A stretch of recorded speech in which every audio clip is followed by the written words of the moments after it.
Hello, what's up, gamers? We are back playing more Sonic Heroes. This might be the final episode. Yeah. Just got a few more stages of the horrible Team Chaotix, and then the final story. This one is a find the blank, though, so it may also just take us an entire hour and nothing else gets done, but we'll see. As always, I've got stuff to talk about. I'd say talk about the Mount Erie concert, which was foreshadowed in our previous episode where I bought tickets live during the recording. Saw that today. And then we saw Cave of Forgotten Dreams 3D, the Werner Herzog documentary about cave paintings in a cave in France. Or could take the personal route. I just got a promotion confirmed at work. Some exciting Pizza YouTube channel news.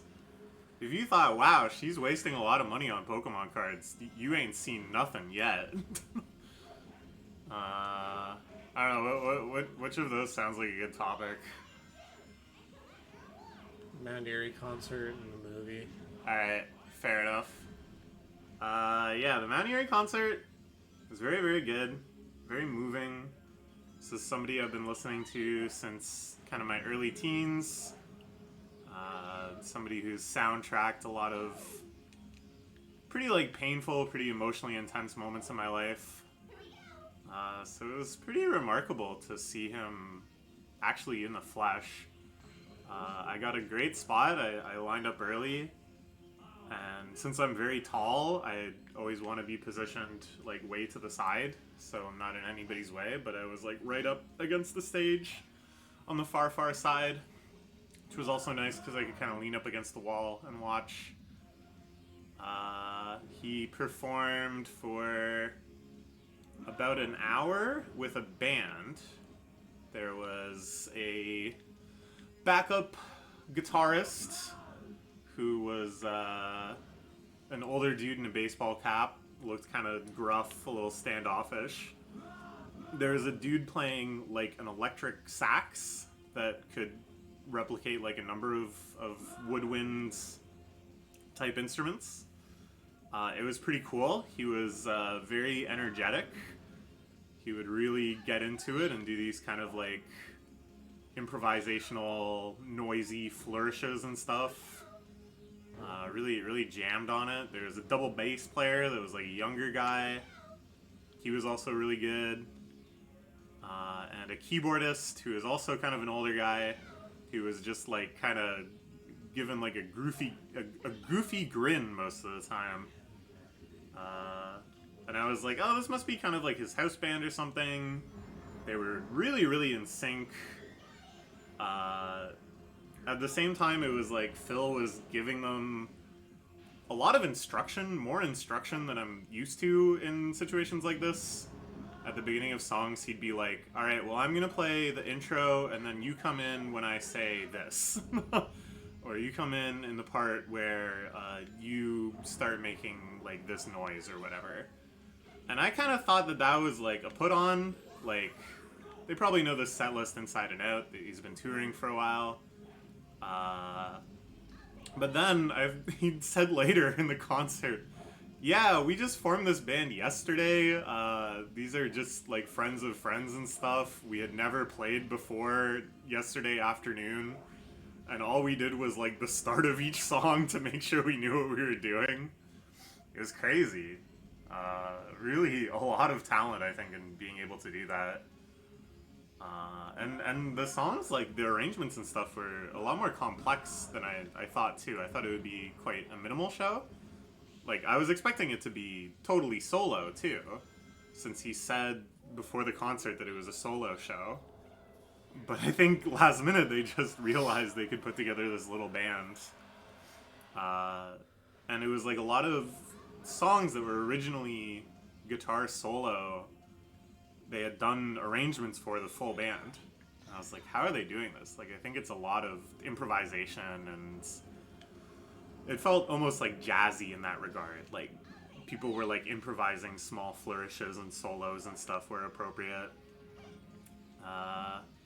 Played a lot of stuff from the new album, which I hadn't really listened to at all until recently. Still haven't listened to a whole lot.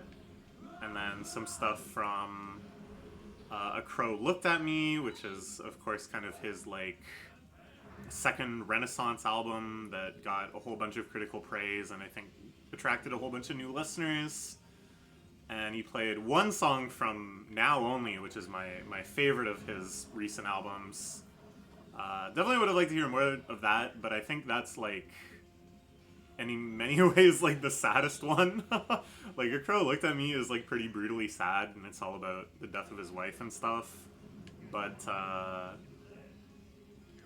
Now Only is about like, it's like in the aftermath of his grief, realizing that his life is just going to like progress and like not being able to totally reckon with the fact that he's going to eventually like not feel this pain so acutely. So it's almost like kind of like meta grief, like meditations on grief. And it's all about him like allowing himself to try to remember his wife fully and not just kind of like put it aside. So it's like very sentimental. There's a lot of like very personal storytelling and stuff. It's not as abstract as a lot of his other albums. All stuff that I really, really like about it, but stuff that I feel like makes him reluctant to sing about it all that often. I feel like it doesn't get performed live too much. Yeah, I gotta say, I think he's doing well on like a personal level. It seems like everything's going well for him. He was very jolly between songs. He kind of reminded me, honestly, of like Matt Farley, who's a independent movie maker who I've become a big fan of in the last year or so. We saw him debut his new movie before TIFF last year. And just kind of like his general demeanor, his positiveness about his own work, his feeling of like gratitude and excitement about being able to perform for a living. Not that their output is at all similar, but just in terms of like attitude and disposition, just this kind of like good-natured cheeriness, they really seemed in sync. It was like a little jarring, I think, to see him acting like that, because as I said, in my mind, he's just such like a sort of tragic figure and someone I feel like, really understands pains that I've been through and blah blah blah. But when I thought about it, I was like, no, I'm doing pretty good too. Like I'm pretty happy most of the time these days. Like I feel like my life is going pretty well, all things considered. So it's like, yeah, no. He should be happy. I should be happy. We can celebrate these sad songs together and appreciate them, but you don't have to put on a facade of despair just to sing sad music. It was funny too, he'd give like a little bit of like spiel before and after songs, sometimes talking about his motivations for writing different songs or what they're about or whatever. Again, kind of reminding me of Matt Farley, where he'd just be like, well, yeah, I thought that would be interesting, like very good-natured about it, very not like pretentious, but still being like, well, I thought it'd be interesting to kind of create an imagery that compares these two things, blah blah blah. Like not shying away from the fact that his work has depth and meaning and stuff to it too. There's one where he was introing the next song, and someone went, "That sounds sad," and he went, the crowd, I don't know, it wasn't like they were heckling, but people were saying stuff occasionally, and you'd respond to it, which can be a recipe for disaster, because then you get like the comedians going. But people were pretty reasonable. Somebody was like, that's a bummer, that sounds sad or something. And he went, "Ah, well, I don't know. I mean, you can make it of it what you will. I suppose it's kind of sad." And then he's like, "The last one was sad. Do you know what the last one was about? It was about how my family is succumbing to all the older generations of my family are succumbing to like bad memory loss and dementia, and it's quite likely hereditary. So it's about me thinking about what that will be like in the future." And ultimately, I'm trying to come to the conclusion that maybe there'll be interesting things about it, that I'm gonna go like beyond thought, and that there's something else on the other side of cognitive thought. And he's kind of going on like this for a while and talking about this feeling that he imagines, and then he's going, "Nah, I don't know. I guess it is sad. Like dementia's pretty sad. I'm not saying dementia's not sad." I was like, oh, he's just so casual. He's just. It really didn't feel like pre-rehearsed patter or like he had. Nice job! Wow, that went pretty smooth. Boom, boom, boom. None of them were in like stupid, obnoxious spots. A. I'm feeling an A. Oh, what the hell? Bah. So he did about an hour with the band, and then the band left, and he said, "Hey, I know you guys have been standing here for a long time." It was just standing room only. There's no seating or anything. "I know you guys have been standing here for a long time, but I wanna do a few more songs just by myself. Is that okay?" And everyone went, "Woo, of course." And then he played for like another hour almost. I think maybe it was more like half an hour. I don't know the timing exactly, but it was like a long second set where he just kind of like locked in. It was just him on guitar singing, and he just played like song after song after song, like more deep cuts. I think more stuff from like earlier Mount Eerie albums. Not going so far back as the Microphones stuff, but you know, things earlier in his career. And then at one point he stopped and like apologized and said like, "Oh, I'm just playing a lot of songs." And again, it felt like very authentic. It felt like he really was just sort of like in the zone, enjoying it, enjoying playing music. And then he explained that this was going to be his last show for like the foreseeable future, for at least a few years. Because him and his new wife, not dead, an alive new wife that he married more recently, are having another kid. And that he just happened to be up in Barrie visiting his late wife's parents, the grandparents of his daughter, and thought, okay, I'll do like one more show in Toronto, because I think the idea to stop touring kind of, you know, probably emerged from the fact that his wife was pregnant, which is never something you can totally time or predict or whatever. And I think he was like, oh, I guess I should have like a finale show. So this was like the finale show, and he talked about how special that was to him, and how, you know, like I think he's very comfortable with like his musical career and stuff now. Like I don't think he has anything left to prove. So I almost wonder when he says stuff like this that, oh, you know, I'm gonna like take some time off touring while my kid is young. There might be part of him that's just like, yeah, maybe I'll just quit forever. Like, I don't think he needs to do it. I think if he's going to release more albums and do more stuff, it's just because he enjoys it. So I don't know. Yeah, it was. I started crying quite a bit at that point, because he's playing all of this very,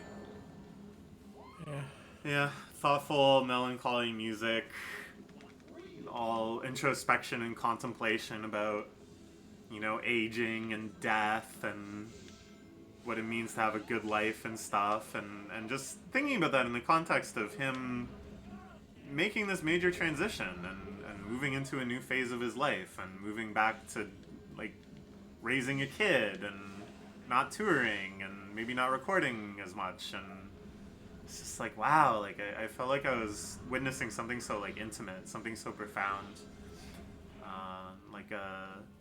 But I was just there in this moment that was so significant for him. It was really lovely. It was me and a whole bunch of white 20-something, like, hipsters that still dress like hipsters. This hipster is still rocking the mid-2000s aesthetic in 2025, just like their cool uncle did. I'm guessing, like, you know, the new generation of needle drop listeners and pitchfork readers and stuff. And then there was also, like, a decent constituency of older dudes that I imagine, at least my projection is that they were probably listening to microphone stuff way back in the day, and probably have been following his career even longer than I have, because, like, you know, the Microphones albums came out like in 2001, 2003. Like, I wasn't listening to them then. I was just like a little kid. That stuff would have freaked me out. I got into it when I was like 15, 16. You know, those albums were already a few years old.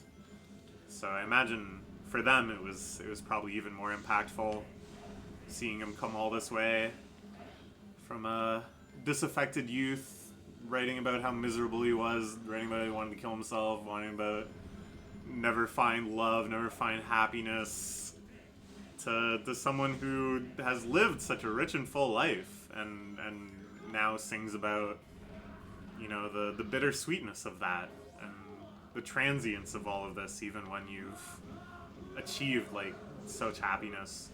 Why did Vector shoot a whole bunch of grapes? They're bubblegum. What the? Has he ever done that before? No. What the fuck? Yeah, it was wonderful. I'm really glad I went. Met up with my friend who told me about the concert. He and his girlfriend he did it again, were way the F in another part of the venue, and we were kind of too lazy to find each other before the show. We were both happy with our spots. But we met up after and chatted for a bit. But then I had to book it over to the movie Cave of Forgotten Dreams 3D, directed by Werner Herzog. Yeah, I don't know. This year I've been going to a lot of concerts, and it's been very expensive. But I don't regret it at all. We still got a lot more to come too. We got Baby Metal this week.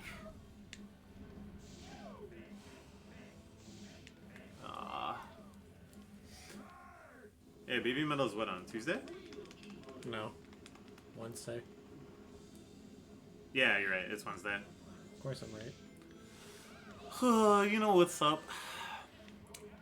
Baby Metal will be very different than Mount Erie. No way. It's crazy though. I like knew Baby Metal had been around for a while, but I didn't really intellectually process it until I was showing my house guests last weekend. I was talking about concerts I was going to and showing them Baby Metal.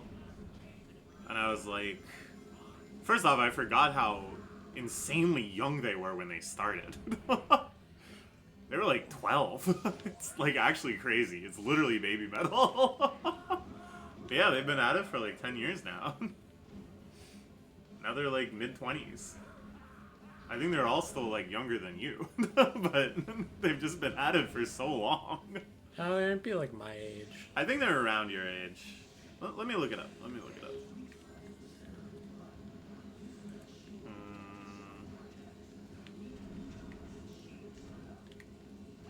Alright. Sue Metal is 27. Yeah. Yeah. And she started performing. Baby Metal started in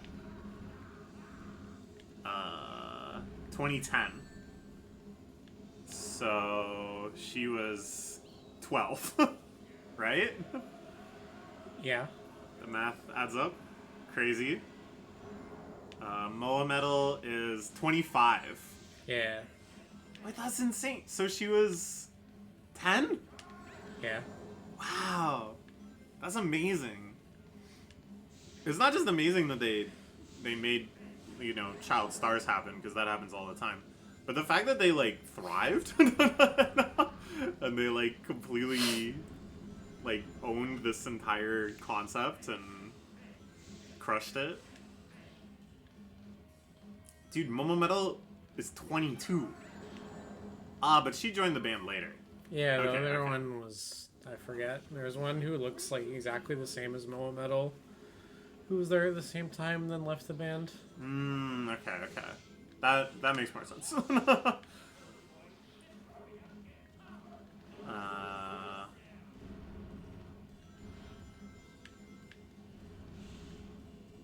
yeah, Yui Metal Yeah.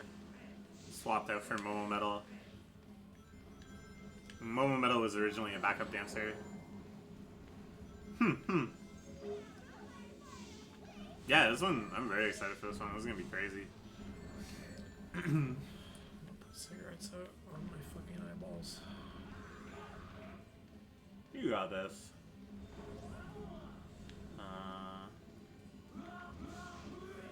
How old is Phil?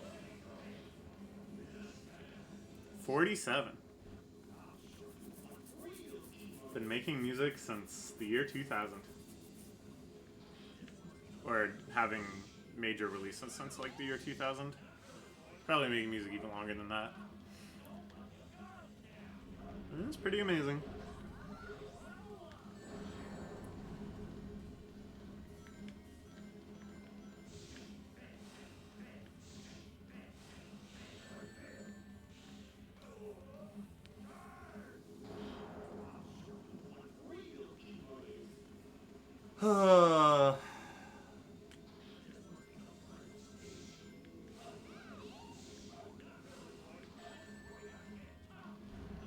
Anyways, after that, headed down to the TIFF Theater. Met up with folks for Cave of Forgotten Dreams. Just something I wanted to see for a while, but I'd always thought, ooh, it would be better to see it in 3D as intended. You may think, oh, a documentary about cave painting, why does that need to be 3D? But I think it added quite a lot. Like, it made you feel a lot more like the depth of the cave. Yeah, I thought it was quite good. Like, he talks a lot about, like, how the contours of the rock really kind of accentuate the drawings and make you kind of appreciate more how they were really made. And I think, yeah, the 3D, like, brought that out more, for sure. Definitely worth seeing. I didn't really grasp the full extent of, like, how preserved that cave was in particular, and how rare having such a large collection of cave paintings and in such good condition was.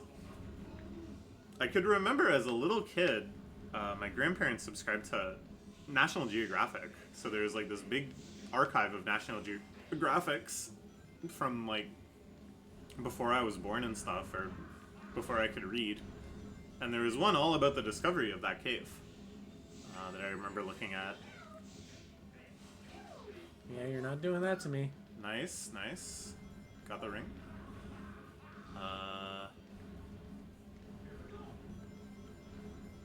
Afterwards, I was regaling one of my friends that I went with you know, things that I've picked up from Wikipedia on the subject of like very early human behavior that I at least find interesting. So guess what? You're gonna learn them too, and Cole's gonna hear them for the second time. So these cave paintings are from around 32,000 years ago, which is pretty amazing, and is almost as far back as we have anything. We have only so many like Neolithic relics. The vast majority of them have not survived. There's very few that are like definitively older than that. One is Lion Man. Look up Lion Man. He looks fantastic. A small. Hey, nice job. It's a small sculpture of a man with the head of a lion. and it's the first like carved thing in an image. We have older things that are like functionally carved stuff, like arrowheads and tools, and things that are marked perhaps for like calendars to keep track of days, to like mark when occurrences happen, what frequency of days.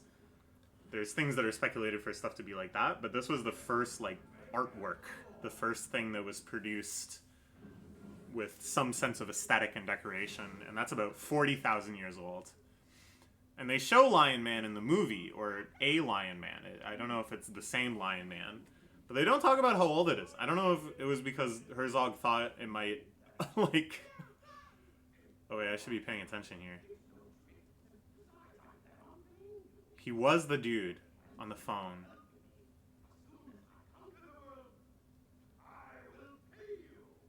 I don't understand it. Why was he getting them to blow up his robot? Because he was captured by Metal Sonic.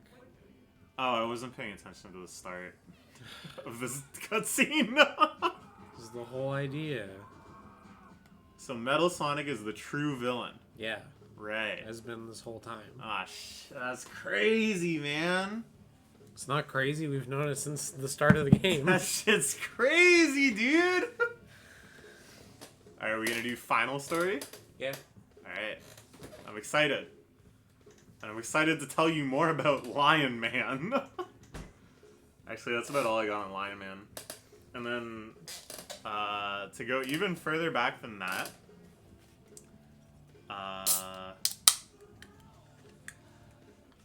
in a lot of different cultures, there's an overlapping cultural myth about the constellation of the Pleiades, which appears as like a cluster of 6 stars that are pretty bright and distinct in the sky.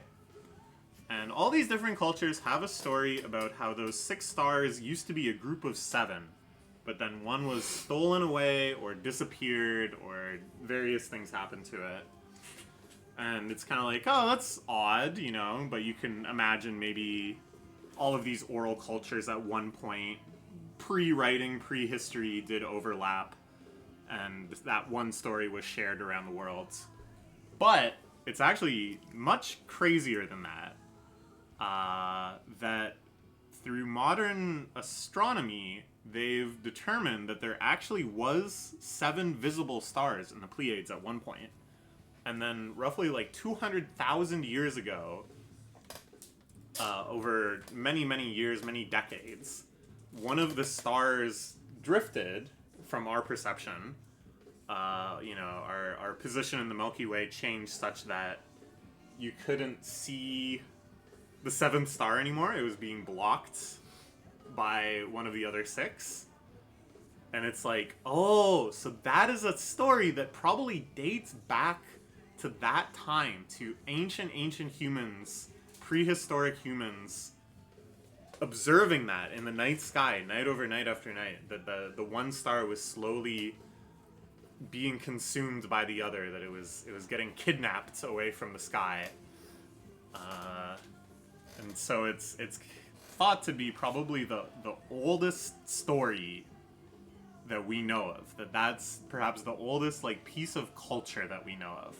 Now you could argue that there's a lot of other shared mythology among very disparate cultures and myths that recur in all different continents of the world, suggest some like pre-human division origin.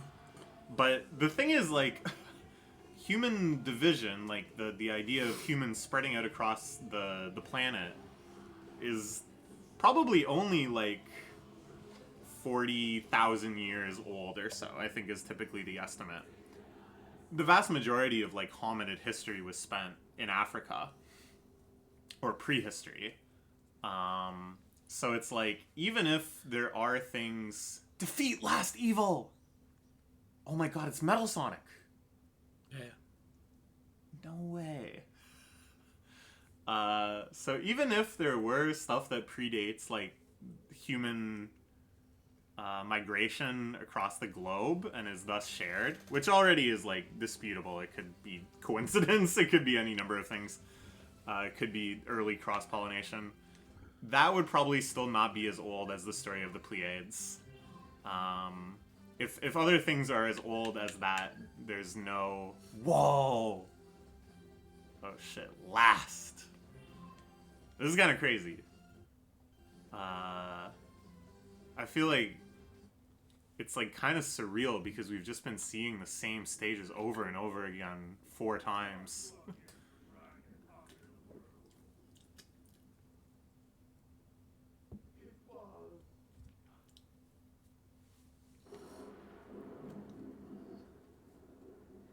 Oh my gosh.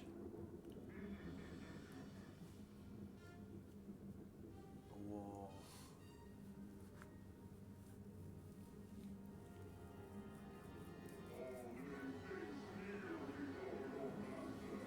Holy hell.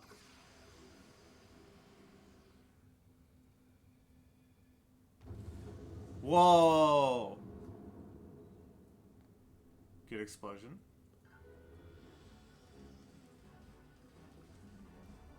This is like a Final Fantasy cutscene. Oh my god. I like all the screen tears that's happening. Yeah, that's how you know it's action-packed. It's interesting on the recording the screen tears aren't showing up nearly as much. Yeah. Is it because this is... No, that wouldn't make any sense. Because that's my 144 hertz monitor. But that would be less screen tears, if anything. Who knows? This is a sick cutscene, though.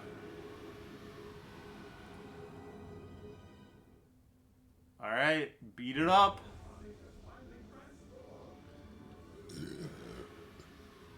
All the robots are running away.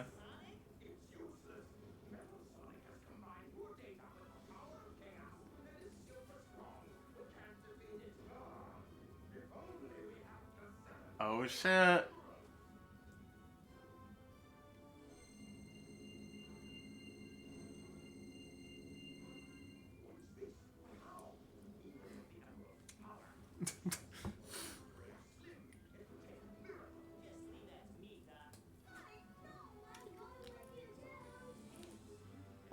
Do you get to be supersonic? Yeah. Oh yeah, let's go!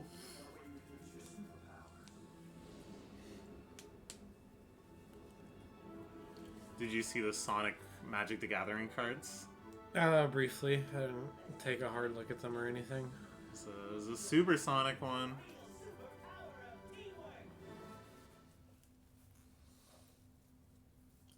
Alright, how does this work? Do you play as 12 people?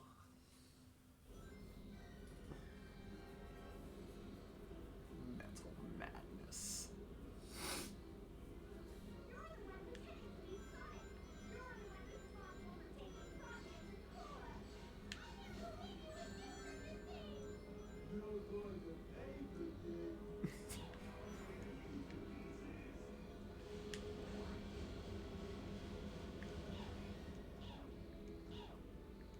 It's like the worst sound effect I've ever heard.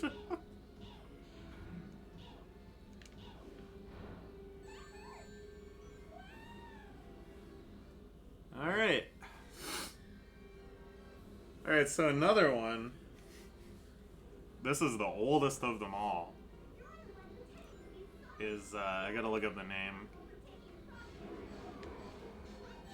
The Maka Pansgat Pebble, which was found in a pile of bones of Australopithecus, which is one of the early hominids, pre-Homo hominid, that lived about 3 million years ago. And the notable thing about this pebble is that it looks like a human face. It it really does. It's got eyes and a mouth. It just naturally looks like that. It wasn't carved or anything. But it was found in this pile of bones miles and miles away from anywhere that it should occur naturally. So what's assumed by anthropomorphologists, some sort of furry doctor, anthropologists, is that this early proto-human must have taken it with them because they thought it looked funny, and they just carried it around with them until they died. And then it came to rest in this pile of bones. So it's like the oldest, like, proof of human activity, basically. Like, it predates any other human artifacts or, like, evidence of human settlement or anything like that. I don't know, it's pretty cool, because it's like, it really shows that even that far back, even when it was, like, a different species, didn't really probably look very much like humans, it probably just looked like a chimpanzee that walked around weird, that there was something quite similar to, like, human tastes. That there was still a human fascination with this pebble that looked like a face. That to me is amazing. That to some extent, the human sensory perception and this idea of I don't know, like, collecting, of possession, of taking things with us we enjoy, even if there's no practical purpose, that we have pretty strong evidence of that being 3 million years old in our great condition. And you know, that's our ancestors. Like, that's that's someone who was almost certainly, well, actually, no, not almost certainly. That's not how genetics work. But that's someone who is plausibly related to us. I think actually it's pretty well understood. There's the terms like the genetic Adams and genetic Eves. The Y chromosomal atom, that it's the most recent common ancestor of all living humans. They're able to work backwards from DNA commonalities among living humans. And that guy lived only 300,000 years ago. So it is actually like probably, well, there's a lot of speculation here, but statistically, it's not unlikely that the guy who carried around the pebble was related to us. Yeah, the Y chromosome atom and the mitochondrial Eve. Wow, the mitochondrial Eve is like way, way younger. The heck? This can't be right. The most recent woman to whom we are all related lived only... Wait, what is... Oh, they're using an abbreviation I hadn't seen before. Okay, never mind. It's 100,000 years ago.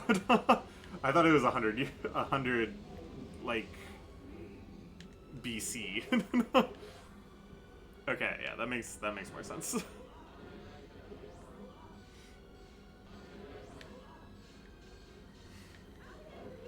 I don't know, all this, like, really early human stuff, it really fascinates me. Because, like, on the one hand, they were so different, but really, like, their lives were unfathomably different. And maybe their personalities and their experience and their intelligence and stuff, maybe it wasn't really that different. honest. Like, you look at most animals over a period of a couple million years, they don't change that much. Most animals. There's examples of much big changes and stuff, but like... Oh my god, give me a ring. I'm gonna fucking blow my brains out. You're doing good. Yeah, most animals are the same as they were back then. So I think it kind of, I don't know, this is wild speculation based on nothing, but like, I wouldn't be shocked if early humans were more similar to us than we would expect on like the most basic levels.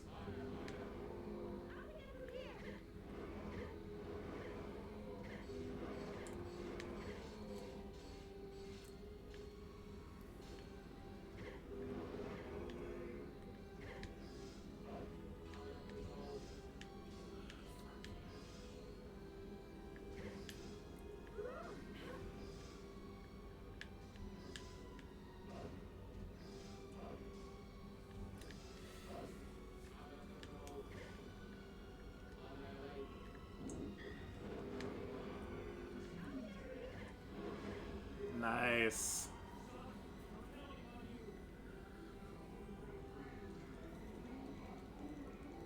I can't believe for the final boss even, they just make you do it 3 times and it's exactly the same. Yeah. They really only had like 12 ideas for this game and then they just made you do it all 4 times each.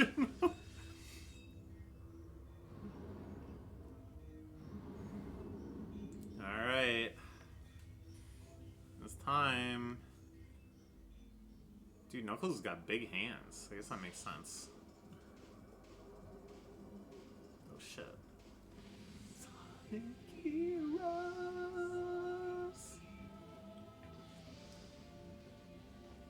Remember when Joe Swanson was in this? Yeah, it was so cool. That was so cool. It's about time he gets a win, you know? They treat him like crap in that show. They're so mean to Joe. The writers, the other characters, his wife.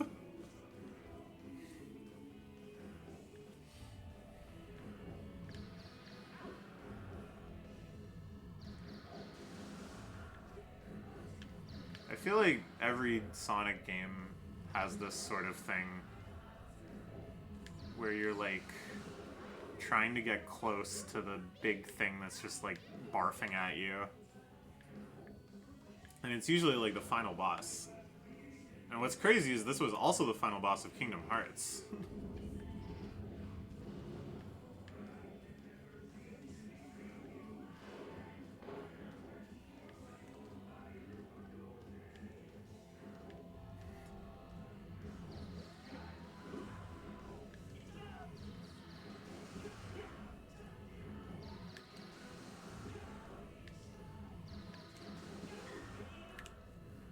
Alright, sweet. Super Team Blast.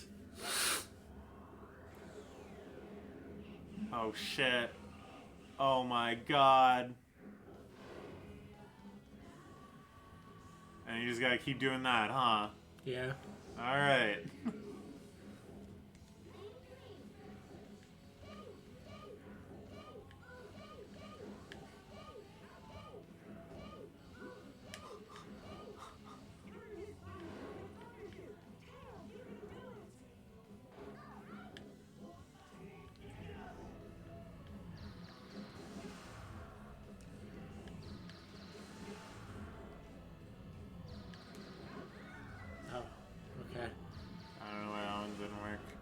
You know, if I was a villainous entity and only one of my attacks provided the hero character's fuel with which to use the only attack that would damage me, I simply would not use that attack. But that's just me. I guess I'm just built different.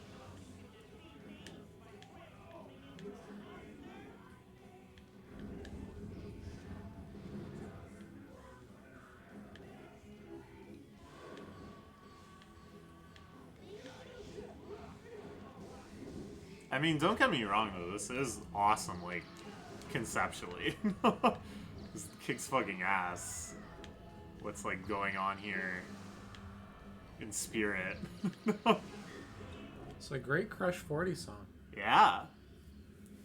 The music slaps. The Metal Sonic design goes pretty hard. It's just the actual like gameplay. I don't know. Looking at it from the outside, it doesn't seem that fun. It's not. Yeah.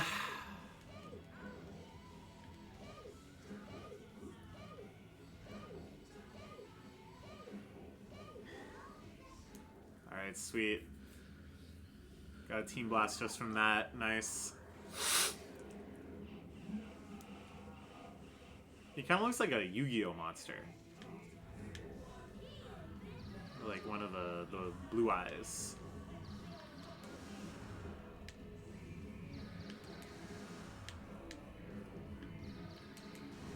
I thought he was like singing along for a second. Sounded like lyrics.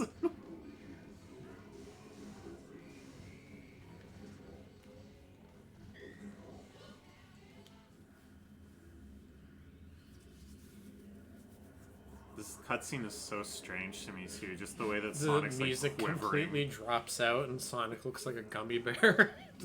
Nice! That's it, right? Yeah. Okay. We did it. We beat Sonic Heroes. Doesn't he look like he can just chew on him? Yeah, he does.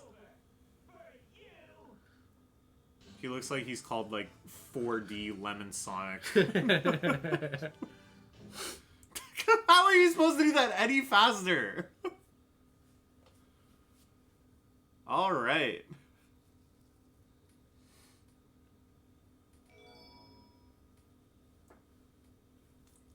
Ending cutscene? Yeah.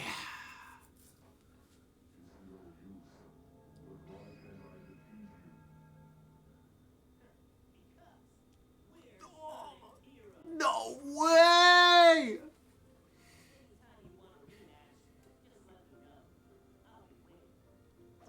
I don't know if you should be so chipper, man. He tried to, like, destroy the entire planet.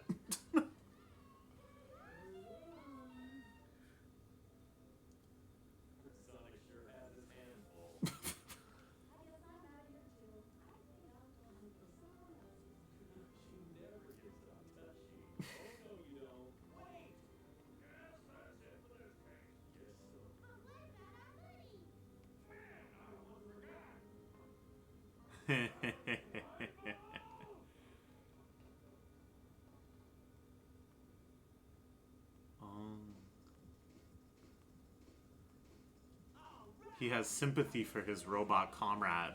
Mm-hmm.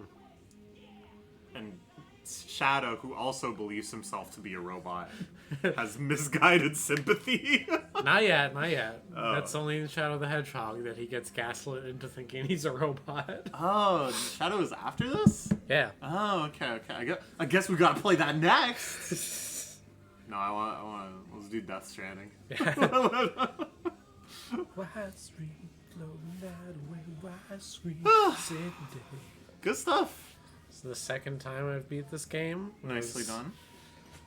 Definitely significantly less painful this time, just by value of having knowledge of what I was doing. Mm-hmm. When was the first time? When you were a kid? No, when I played all the 3D Sonic games during COVID lockdown. Ah. You Yeah. may remember you first met me when I was on that arc. That's right. That's Or right. I Yeah. just finished that arc. I also played a lot of Sonic 3D games for the first time over COVID too. I guess it's like the kind of thing you do when you're really desperate for any sort of entertainment. When you're really bored. Something that will break through the cracks. Oh man. The theme songs, let's go. I mean, great soundtrack. Yeah. Well, these Sonic games, that's like the one thing everyone always said about these games is like, well, the soundtrack's always really good. Yeah. It's a shame about the everything else. And it's like, yep. Oh. There are people who are my age and younger who have dedicated their entire lives to posting online about how people are too mean to Sonic. But I feel like if you watch this playthrough by, like, guy who was average gamer guy and is just, like, kind of good at games playing it, you can see that this was not a game made for humans. Yeah, because, like, I think we gave it a fair shake. I don't think we were, like, rage baiting or anything. No. I think that's about as smooth as it could possibly go. If anything, I think there was probably some spots where you could have got, like, way more stuck had you not kind of just, like, clutched it out, and it would have been, like, way worse. Yeah, just a lot of, like, really baffling design decisions where it's like, did no one try this and realize it's not fun before they decided to have you do it like 8 times in a row?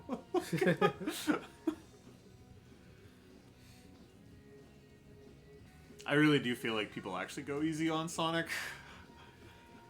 Yeah. I like, the thing is that, like, there's a sick part of me that enjoys playing this game, even though it's kind of ass. There are, like, so many worse Sonic games, like Sonic Forces or something. Yeah. That's just, like, unbearably dull and depressing. Get all A-rank. No, thank you. No shot, buddy. No thanks. Yeah, this is what, like, kind of middle of the road in terms of Sonic quality? Yeah. It's, like, fine. It's not as bad as, like... Did you ever play Sonic and the Secret Rings for the Nintendo Wii? No. I thought it was an emulator problem when I was playing it, but no, that game just, like, doesn't work. I remember we talked about that when we were playing Sonic Unleashed. Or no. Sonic and the Black Knight. Yeah. Yeah, because Sonic and the Black Knight's motion controls work great on emulation. Yeah. No, So that it's was a fun one. Sonic and the Secret Rings just doesn't function. That's so weird. Alright, goodbye, friends. There you go, check it out. Wow, all hundos. We did it. We did it.